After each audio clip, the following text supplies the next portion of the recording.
Welcome to the Shift with Tamara Bell and friends. I hope you all are excited tonight because I am. You all, we are back after our amazing break, right?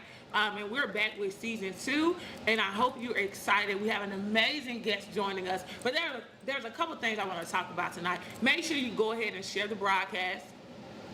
Tag 4 people, all right? Because we want to make sure that we're reaching as many people as we possibly can to help transform the lives of those raising tomorrow. Listen, if you have not subscribed to our magazine, Increase Business and Life Motion Magazine, you want to make sure you go to our page and subscribe for free. This is where we're transforming the lives of those raising tomorrow through business and life. And guess what? Our special guest tonight, she's in there too. And she has some amazing things, some insight, some education to reveal to households that can benefit you. So you want to make sure you subscribe to our magazine, all right? Because you don't want to miss any more editions, because I promise you it is designed to help transform each household that taps in. You all, now, we took a break, right? But when we took this break, listen, I was able to attend an amazing conference called the Go Conference with Pastor, who's the host, Pastor Prophetess Nikisha Cozy in Buckhead. And they're getting ready in August to be in Milwaukee. Let me tell you, that experience was absolutely amazing. If you was not able to see the shift on the road, go to our page and watch the interviews that took place that day. You all, when I say God moved, God moved. When I say transformation happened, you all. When I tell you the unity that was in the room, it was so beautiful to have so many leaders in the room. And I believe that God is doing that in this season. I believe God is bringing us together, bringing people together in unity to glorify his name. And so you all, make sure after you watch this, go to our page and watch those interviews. It's going to bless you. All right? You all, I hope you're excited. Okay, go ahead and heart it up, whether you're watching it live or the replay. I want you to heart it up because we are getting ready to dive in to an amazing conversation that's going to be impactful, transformational. You're going to gain confirmation. You may even gain revelation. But the objective is for you to walk away with some form of transformation. So you all, I want to introduce to some and introduce to others. Pastor, business owner, wife, mother, right? Rosalind, y'all give it up for her. Thank you. How are you?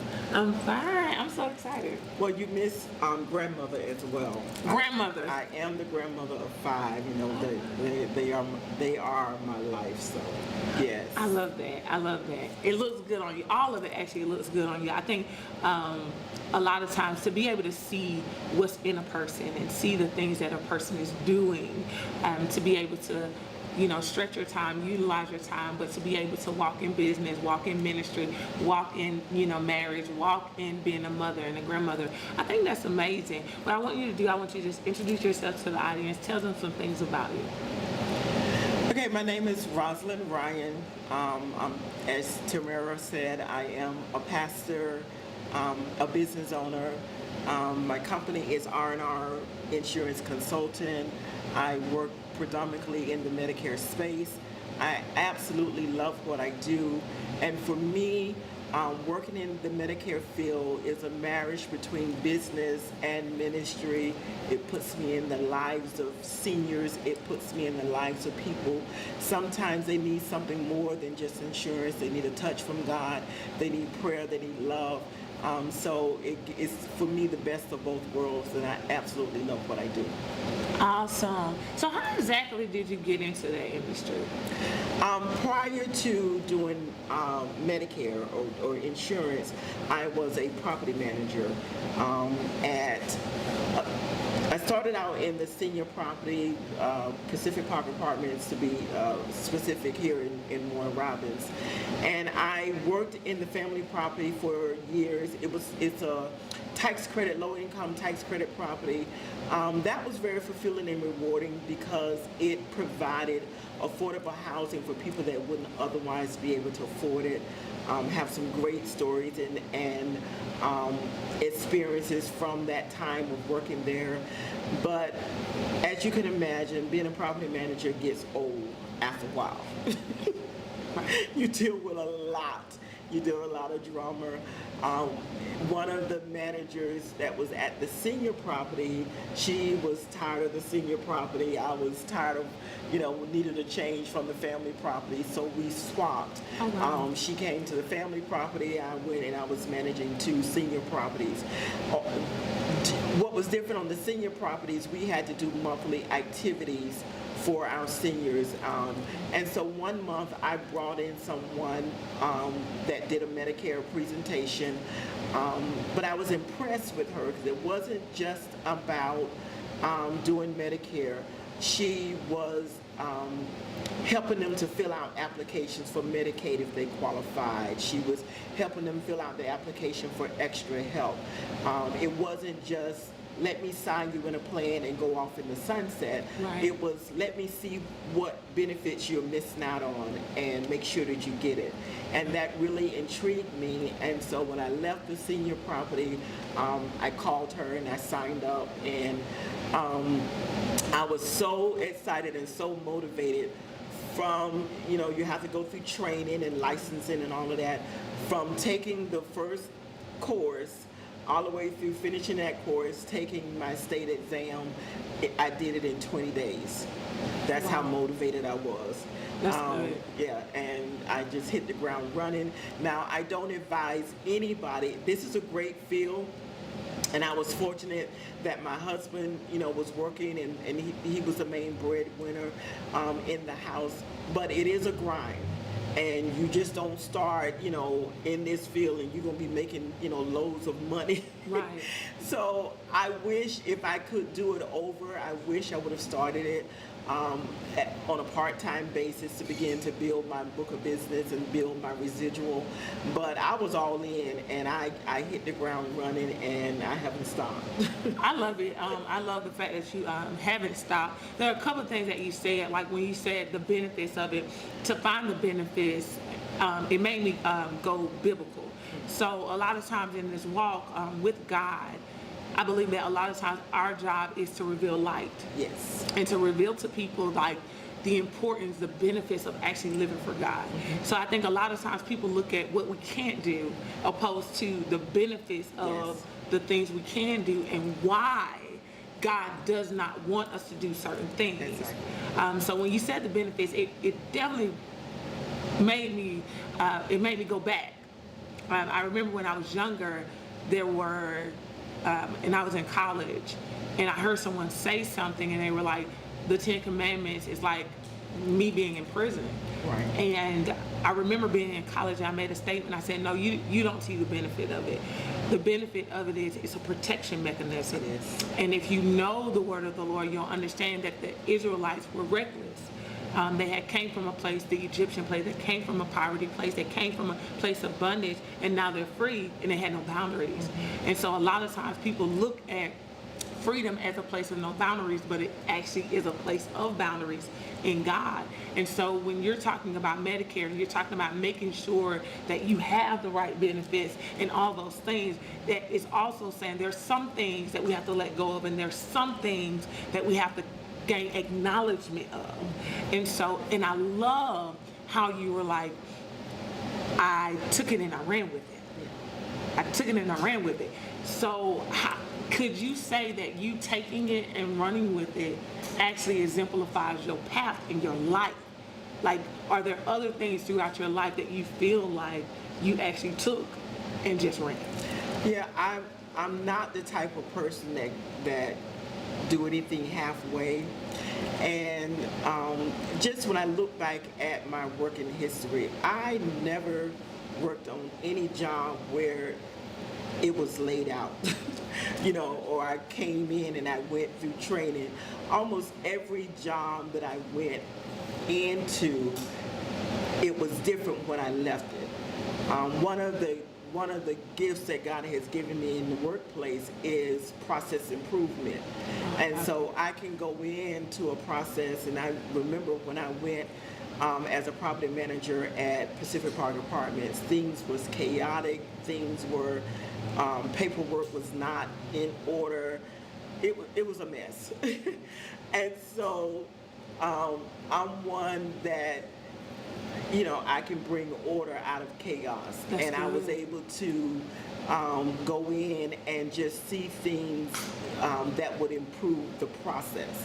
And when I think about process, you know, when you go to McDonald's or Burger King or any fast food, they have a process. Yes. And so they do the same thing over and over again in the same way. But that's what helps them to be able to churn that food out faster, Right. because there was a process that they. And so when I went to the family property, the office was a mess, paperwork was a mess. You would pick up a file, papers falling out. It was just, and that drove me crazy, but I was able to create a process that made it faster and quicker for us to process an application and to move people in. And then, you know, when somebody move out, you have to turn that apartment to get it ready for the next tenant to come in.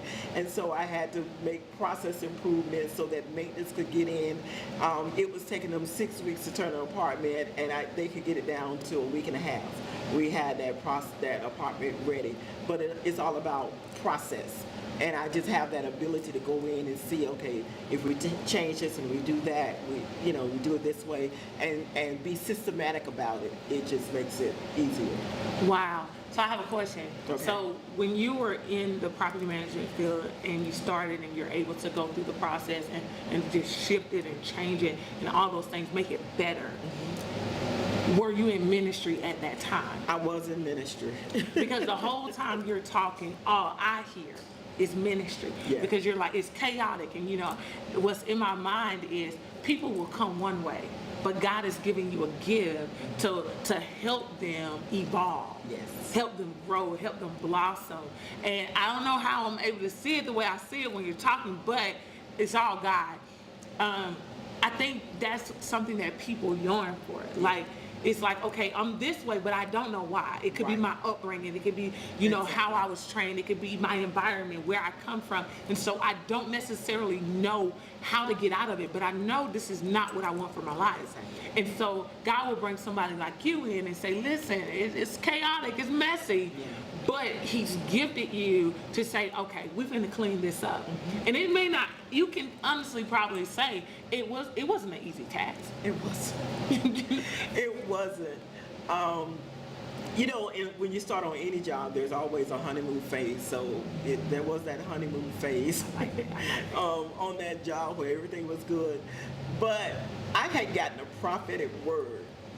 And a lot of people don't believe in prophecy, but I had gotten a prophetic word from somebody that told me that it was going to be chaos, it was going to be sabotage, camouflage, and she said, but God is going to be with you, and the Holy Spirit is going to give you the wisdom that you need to get through it. And when I tell you, so said, so done, that word came, after that honeymoon phase was over, that word came to pass. And literally, I had the person in the office working against me, along with the two maintenance guys. It was just crazy. But God will not, you know, leave you ignorant. He will Right. not lead you in the dark. And it was through him that I would find things that I wasn't supposed to find, that I needed to find. That, you know, Right. people trying to put work under. It was just crazy. It was a crazy experience. But God, that's all I can say. But You know, I think that's I think it's amazing that you're sharing this, because when you said, first of all, you were basically placed in a place of wolves. Mm-hmm. You know, Daniel in the lion's den, you was placed in a place of lions, but God yeah.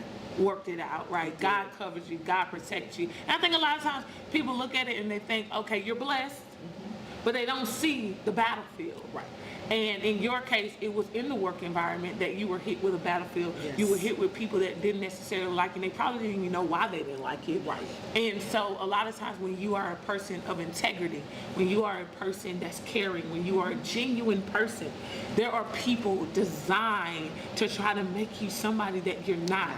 And that's when you're really tested. Because you know there's a part of you that's like, listen, I can shut this down right now. Yeah. But then there's the part that says, God, I love you so much, I'm going to trust you through the process. And I believe in those moments, God is using us to reveal Him.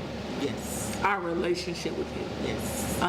And I think it's a lot of people that's probably watching or will watch that are on their job right now. Yeah. And they're about to throw in the towel. They're praying more than they've ever prayed. And they're not really secure in God, and they're losing their faith. So what are some things that you would tell them that could actually inspire them to keep going? Prayer is vital. And I truly believe the word is in Him that I live, I move, and I have my being. And so I can't do anything without Him. And so when it gets hard, when it gets difficult, you hold on. And He said, my sheep know my voice, and a stranger they will not follow. And when you know the voice of God, you follow His leading. And one of the things, God just started sending people, vendors my way that I am still in covenant friendship with today, that helped me on the maintenance side of it. You know, my vendors would help me get things done that I needed to get done. It's just amazing how God just began to move and orchestrate. I had residents that, you know, when did these new rules start? You know, and I would have to go and pull. So what I would start doing, I would pull their lease, because whenever they would come in, and they would sign a lease, we would have them to initial each page of the lease that is stating that we covered it with them.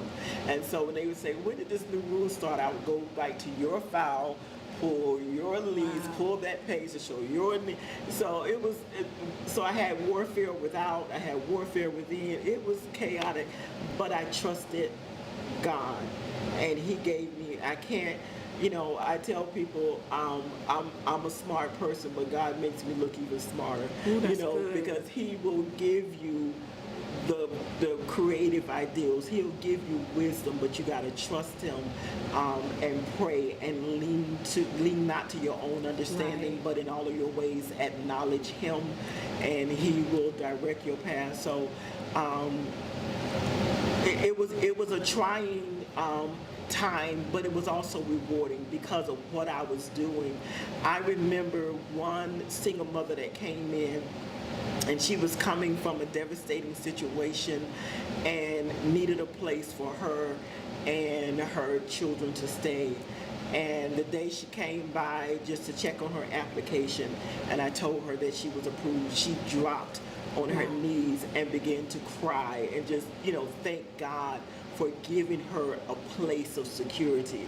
And that to me is rewarding and so fulfilling. I love helping people, and so in that position I was able to help people that needed a place to stay. Needed another woman had lost her husband and had been married for years, and this was the first time that she was getting a place on her own. After her husband died, she lived for a while with her mother, but she was like, I'm almost 50 years old. I don't want to continue to be at my own. And again, that place just became a safe haven for her, a place for her to regroup and gather herself after the loss of her husband. So, I have a lot of those stories as well. So yes, there was a lot of warfare, but there was a lot of benefit, a lot of wonderful clients. God raised up residents that would pray for me. That's good. That's good. The key, listen, I had this older lady. She would come in my office, and she said, I only came in to pray for you today. And it Good. generally was a day that it was kind of chaotic and I needed it, and God would just touch her, and she would walk over, and we stayed in relationship until, you know, she's no longer here. She went on to be with the Lord, but she would pray for me. There was, I was going through a battle one time, a situation with some residents, and my corporate, it was so ugly, and they really, basically, if they could have had my head on a chopping block, they would have. And my boss at the time, she said, you know, don't you deal with them no more. I got it. But this resident called me and she said, I have been praying for you. And that situation happened every morning I came in. There was another part of the saga. And she called me. She said, I've been praying for you. And she said, it stops today. Wow. She said, it stops today. And she didn't know what was going on.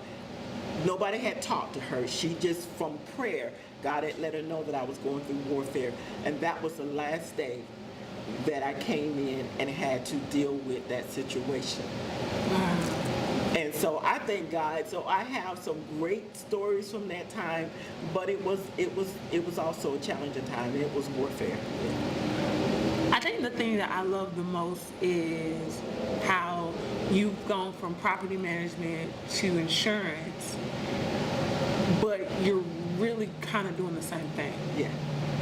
And it's centered around being a blessing to other people. Others. You know, and I think that is absolutely amazing, because it seems like the passion is, like you said, helping people. Yes. That's it. Yes. And I think sometimes when people are trying to pick a career path, they're focused on the career, but not what you're actually doing inside of the career. Yeah. Because from the sound of it, you can do property management and insurance. Those are two different industries. Yeah. But your mission is still the same. It's still the same.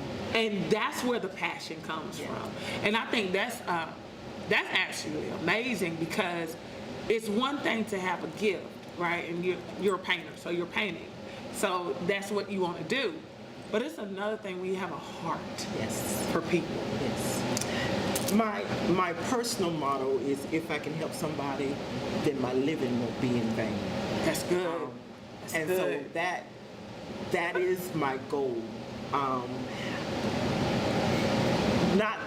Just a couple of months ago, I have 7 senior centers that I visit, and I just go and I help them with Medicare, all things Medicare, answer questions, order over-the-counter products, you know, schedule their transportation, whatever they need, you know, with their plan, if they need to understand something. And so I went to one of my centers, and this lady came in. She was getting ready to have surgery, and she wanted me to look at her plan, and she had a great retirement plan that would cover all of her medical at no cost. Right. Somebody had enrolled her in a non-retirement, just a regular MAPD, where she would have had co-pays and deductibles for this surgery she was getting ready to have. And so I said to her, listen, your plan is great. You don't need anything else. Let me get you back in your retirement plan. We need to cancel this plan because this is going to cost you money. And so I called her retirement plan with her, got her re-enrolled. It was going to go into effect so that when she went into surgery, she had zero. I said, you can lay up in the hospital and recover because you don't have no money that's coming out of your pocket. I left that center that day so excited and so fulfilled. I said, now this is crazy. People would not understand me being so excited about helping somebody do something that didn't put not one cent in my pocket. But just to know that she could go have this knee surgery done and she wouldn't have any copay, that it just blessed me.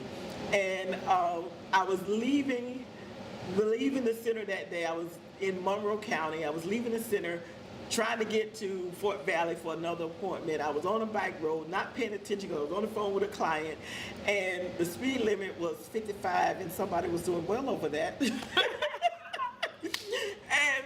look, when the cop came the opposite direction. And when he turned his light on, I knew it was me. I'm like, I'm caught. I just pulled over to the side of the road. So by the time he turned around, and I was already on the side of the road because I knew, it's Yeah. me. But God showed me favor. Come on. Because I was doing 75 in the 55 on that back country road. Yeah, guys. Okay, so in Georgia, that would have been a super speeder. Yeah. Okay, that was not going to be a small ticket. Yeah. But I believe that God showed me favor, and He said, I'm going to let you go with a warning. Come on. Because He said, if you do it to the least of these, you've done it unto me. There we go. Woo! So no, I didn't make money from writing an insurance policy. But you saved money. But you hear me? Okay. And so that's how I look at it.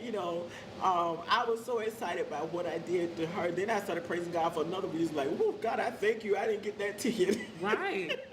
Really. Ooh. But I just believe that when I do right by people, God always He's gonna pay me back, and He's the best. Every time. He's the best paid master in the Yeah. world. So I mean, we can't outbeat him. We cannot. We can't. We cannot. And I think that's the thing. There are a lot of people that's working, and they work for money, not realizing that the Lord has already given us everything that we need. Yes. And so when you stop working for money and you start working your gift, yes. I would say if you're going to work for something, work to manifest faith, Yes. right? So that faith, whatever you got faith in, it manifests.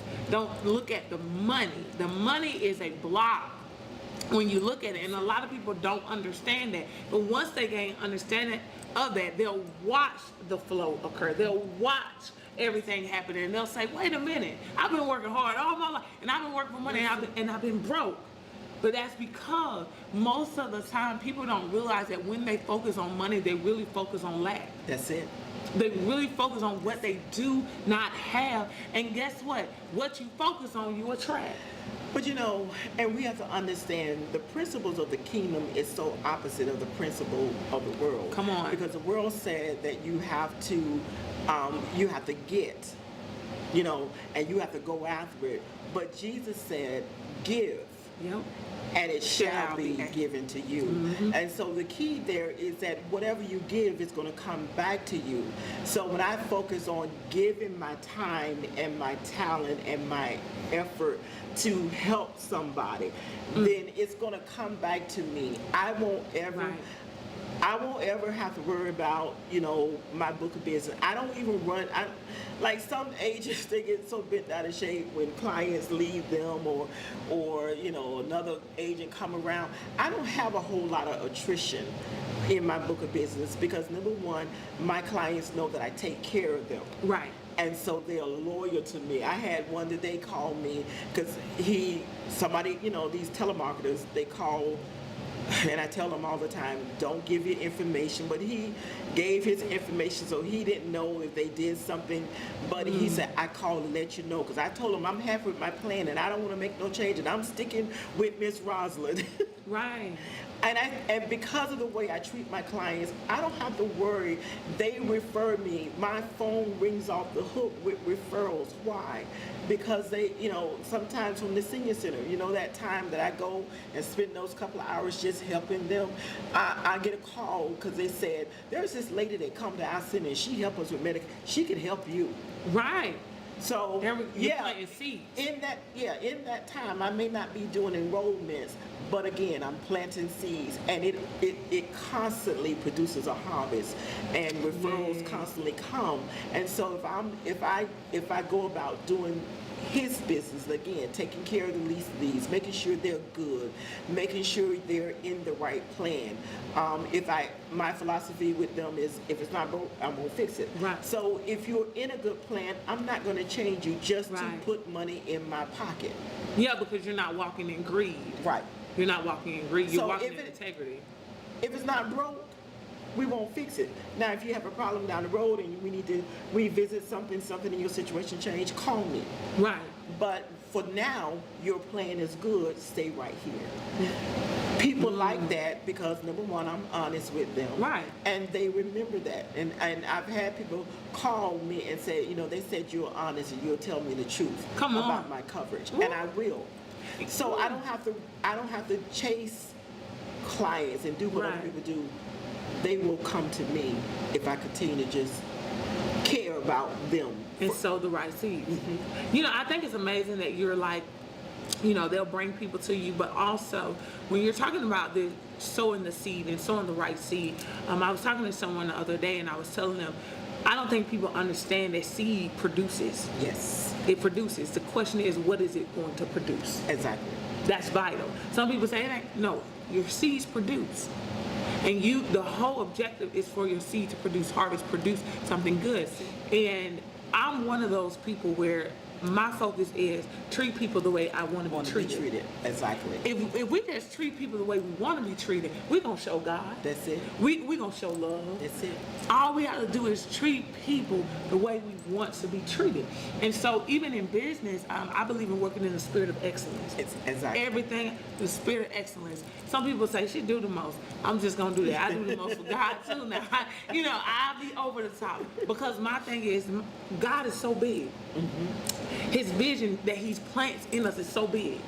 And because I'm so focused on working in the spirit of excellence, everything I do is unto the Lord. That's it. Raising my children unto That's the it. Lord. Being friends with whoever unto the Lord. Running my business unto the Lord. Everything is unto the Lord. So I have to work in the spirit of excellence. Yes. And with that, I love how you say you're truthful and you're honest. That's it. One of the things is the truth will set you free, but the trust, when it comes to truth and honesty, they hurt That's sometimes. Like, oh, I gotta walk away from this, I gotta walk away from That's that. it. But the best thing you can have in your life is somebody that's truthful and somebody that's honest. Honest. And what I've learned through experience is that, because I'm truthful and I'm honest. But what I've learned is, depending on someone's upbringing, Yeah. their culture, they will take it as something else and then Yes. have to come back later and say, I apologize. Yeah. The whole time you love me. Yes. Because when you truly want to see someone at their best, when you truly want to see someone blessed, you're going to tell them the truth, even if it hurts. And I think one of the most uncomfortable feelings is when somebody asks you, can you do this? And you say, no, I can't do that. Yeah. And they're like, what you mean you can't do it? Because I'm not going to commit to something that I know I'm not going to do. Yes. But so many people are afraid to say that. You know, when you are a giver by nature, I used to be that easy yes person. And sometimes you get burned out and you wear yourself out. And my older sister had to say to me one day, she said, stop being everybody's easy yes. That's good. She said they come to you because they know they're going to get a yes. And do you know, it's like it was so freeing and liberating. If it's really something I can't do, I don't have the bandwidth to do it, I don't have the time to be able to say no. But I had to learn that because I was such a giver, and I was just, like I said, giving my time, my talent, my whatever, and I was ripping and running, burning myself out. And she had let me know, you're everybody's easy yes. They come to you first because they know they're going to get a yes. Yeah. And the whole time you're suffering. You're suffering. You're in pain. And Yeah. then when you go to them, you're going to get that no. Yeah. They're going to say no. And they ain't going to have no problem saying no. No more problem. And but then you'll feel hurt and you'll feel used Yes. and you'll feel misused. Yes. And it's like, do anybody care? But this is a thing. I've come to realize that if you don't know how to love yourself, Yes. if you don't know how to be with yourself, if you don't know how to respect yourself, if you don't know how to tell your own self yes, Yeah. then you're not going to be able to tell it to me. Yeah. And throughout this process, I've learned that the word no is one of the best words in so many It's areas a of our life. blessed word. We look at it like a negative word, but And it's really, it's a complete sentence. yeah, no. No. You don't need anything else to go with it. Yeah, literally. It's one of the best things because so many people would not be living in regret Yes. if they would have just said no. And the other thing that I had to come to learn is when you don't do something from a clear conscience, you're not going to be blessed anyway. Come on. So if you're saying yes, but you're complaining, there's no blessing tied to that. You have to be able to give a free and clear yes and mean it from your heart. Right. Not begrudging. You know, God talks about the kind of giver that he loves. And I remember in the Bible when he told Moses, he said, go ask an offering of the people when they were in the wilderness and they were getting ready to build the tabernacle. He said, go ask an offering of the people, and he told them what to give. But he told Moses, he said, only those that are of a willing heart. Come on. So God don't want anything from us that we are not willing to give. So when we're giving and we really don't want to do, there is no blessing tied to that.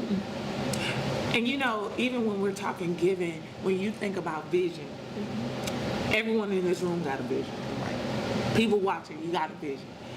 And the thing is, God will give people the opportunity to be a part of something.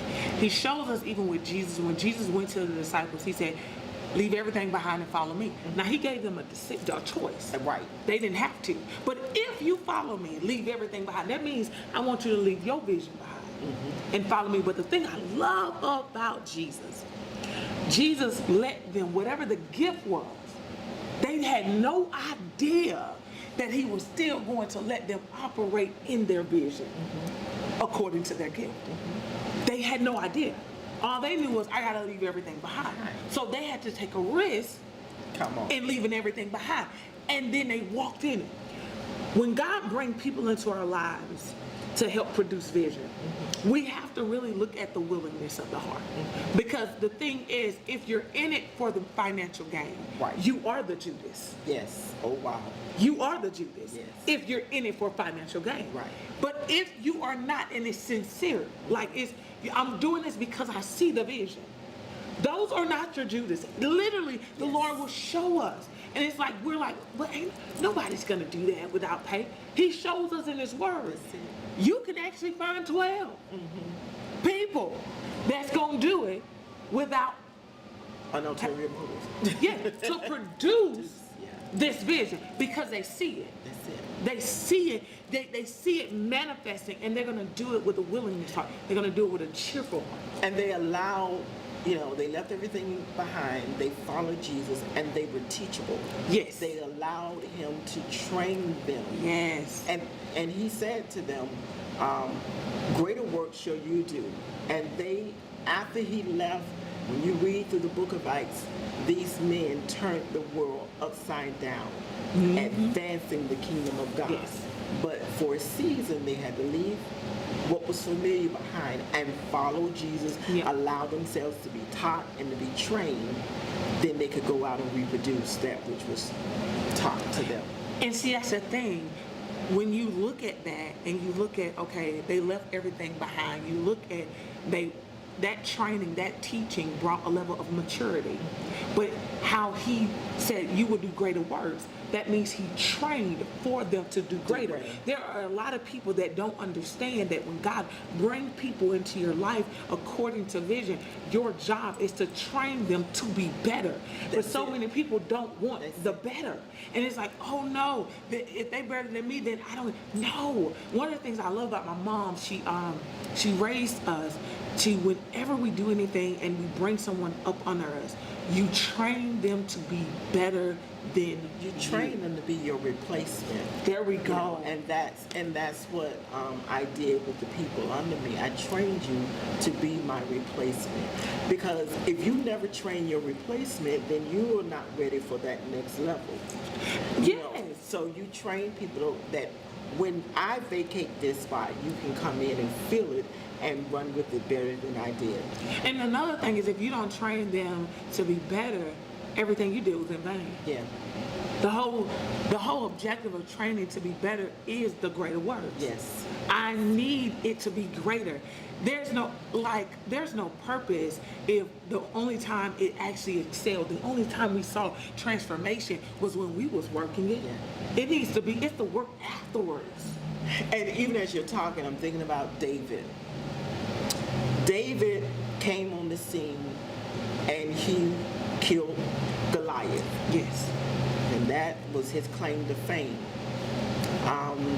But there was a time in David's life when he was running from Saul, He was hiding out in the cave of Adullam. Mm-hmm. And these men came, and the word of God said they joined themselves to David.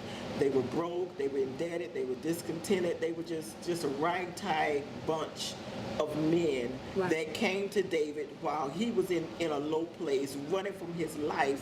But because David was a leader, he took this ragtag bunch of men, right? He trained them. They became some of the baddest warriors. If you Right. begin to read their resume and their references, they Come were on. great warriors, right? And then there was a time when David got old. And David went after one of Goliath's brothers, and he almost got killed. And these same men that David brought under him, trained him, set David aside and said, "You don't have to fight this battle. We got them. Yep. We got them." You know. But what if David had never taken the time to pour into them, to train them, to build them up? They became David's mighty men. Now, they weren't mighty when they joined them. Right. They were like the bottom of the barrel. Right. But because David was a leader, they became mighty warriors. And when David was old and could no longer do what he once did, they were able to sit David to the side and say, "No, we got this." Right. You know. Well, that's the revelation that people need to understand. That what is new will one day be old. Yes. And once you gain the revelation of that and the people begin to come, that's when you understand, if I want legacy to continue, Come on. if I want freedom to Yes. continue. And it really did mess up the Israelites a lot. The cycle of going from freedom to bondage, freedom to bondage, Yeah, freedom they- to bondage, freedom. yeah. But it messed it up because it's like, who's training for greater? Yes.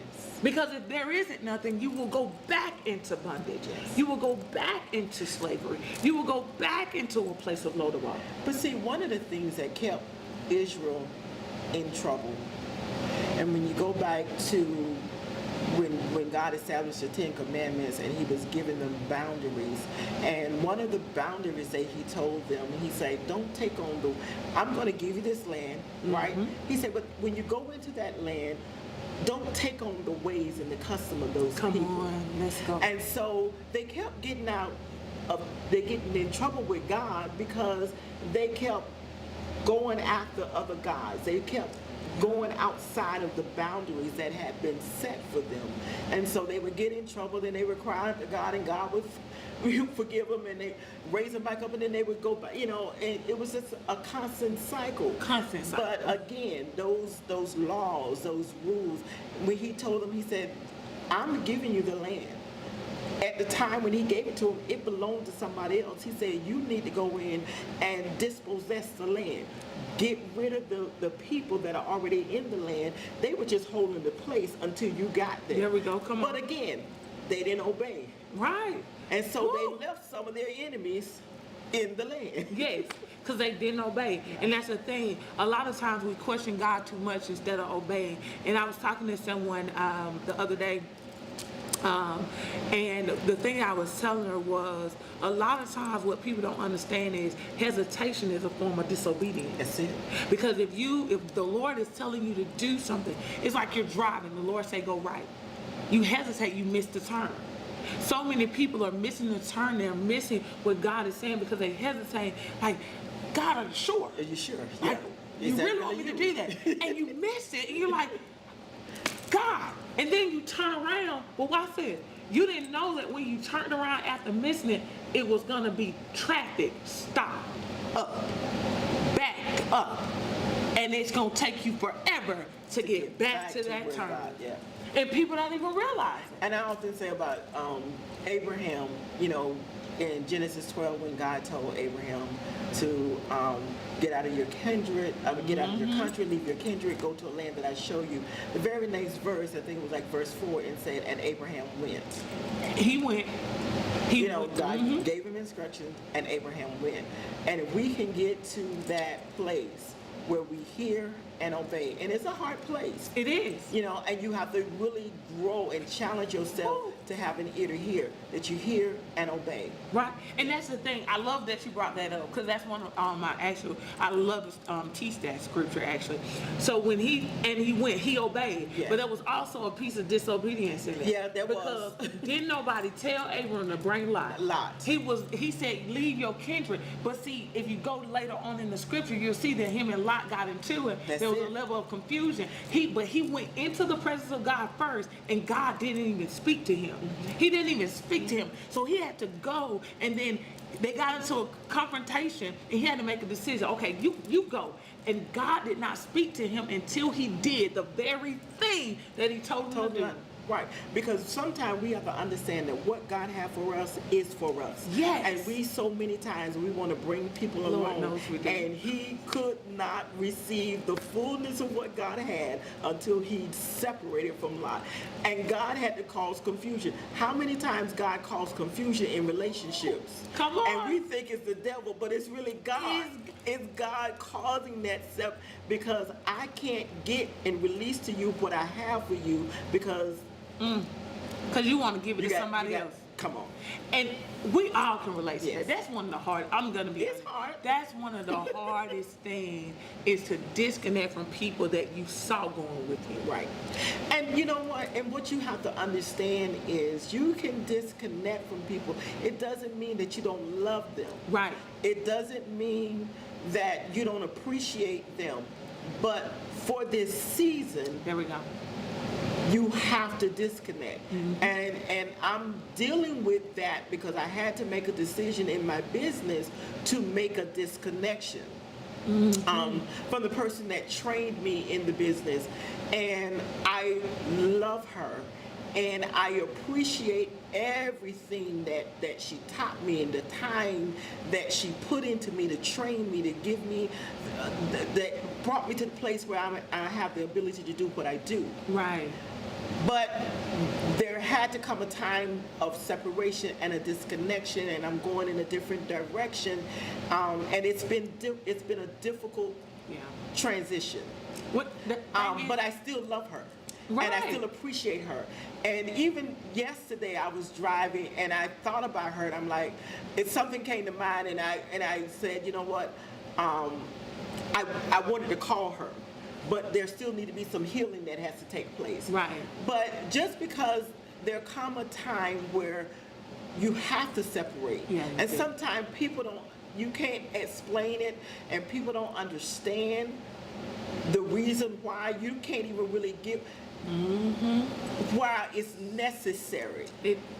Yeah. Separation reveals maturity. Yeah. Or someone that's not mature.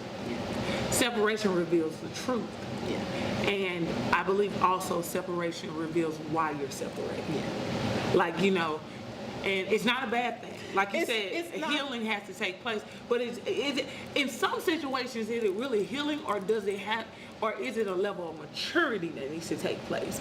Because maturity, I believe that maturity comes when understanding comes. Once people understand that there are people that's in your life for a season, Right. that y'all like this, but if it's mandated to be seasonal, separation is gonna come. And that's hard when they're saying that people are in your life for a season, reason, or lifetime. And when it's a reason or when it's season, that separation is hard. Right. And it's really hard when people don't understand that your purpose was seasonal, or it was for a particular reason. It, like I said, it doesn't change the relationship or how you Right. feel about the person. But again, we get in trouble like Abraham when that time of separation come and we don't obey. We don't. And it's tough. It's tough. This is some really great conversation. I hope y'all getting something. I hope you gained your confirmation, your revelation. And I hope you walk into your transformation. So you all, this is getting real good. If you feel like you're shifting, I want you to put I'm shifting in the chat. Make sure you tag, make sure you share. If you're watching on YouTube, share it with 4 people in your phone. Okay, that's all. Copy and paste the link and share it. That's all you gotta do, right?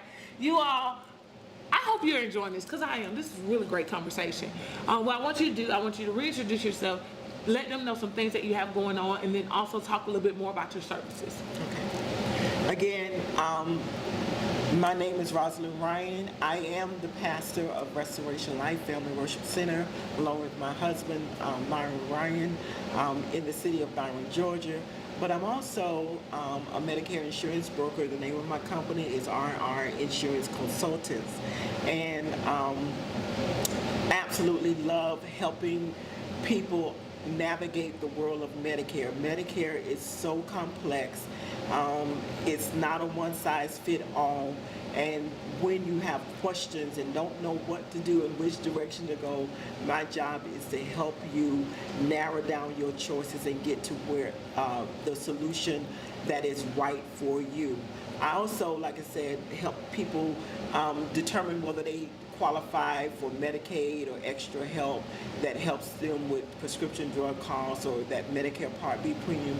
So there are various things that I do to assist my clients with all things Medicare. Absolutely love what I do. As I said earlier, I'm the mother of 3 children, 5 grandchildren, and wish I had grandchildren first because they are just absolutely wonderful. My children say, "Mama, you've gotten soft." I said, "No, I've just gotten wiser." And so I love being a grandmother and of 5. They range from age 5 to 20 in age. So that's a little bit about me. If anybody wants to reach out to me for assistance with your Medicare needs, I can be reached at 888-502-7606. And I would be more than happy. I am licensed in 8 states, so I'm not sure the reach, but I am licensed in 8 states: Georgia, Florida, South Carolina, Alabama, Tennessee, Texas, Virginia, New York. One of them I'm missing. I can't remember. It's a new one that I think Minnesota. I think it's Minnesota. It's a new one I just got, so. I love it. But yeah, if you need my assistance, and Maryland. Maryland. Yes. Reach out to me. I'll be more than glad to help you. Awesome. So you all give it up for our guest, Rosalind. You all heart it up in the chat. You all, this was an amazing conversation. Make sure you all find her, take that number down. All you gotta do is rewind to get it back, right? And if you have loved ones who are in need of information about Medicare, you want to make sure you reach out to Rosalind. She's going to do it with passion, she's going to do it with purpose, and she's going to do it with a heart of caring. And that's who you want to be able to service your loved ones when it comes to Medicare. You all, this is The Shift with Tamara Bell and friends. Before we close it for tonight, I want you to realize that today I'm wearing, and I've been styled by LaQuette. You all, she is a fashion stylist. She actually is a boutique owner. So if you're saying to yourself, you want things that are elegant, beautiful, fashionable, right? You definitely want to reach out. You can find her on social media platforms, Styles by LaQuette, all right? You all, listen, if you haven't shared the broadcast, go ahead and share the broadcast. Tag 4 people, you all. We want to grow. We want to increase. We're going to shift, and increase.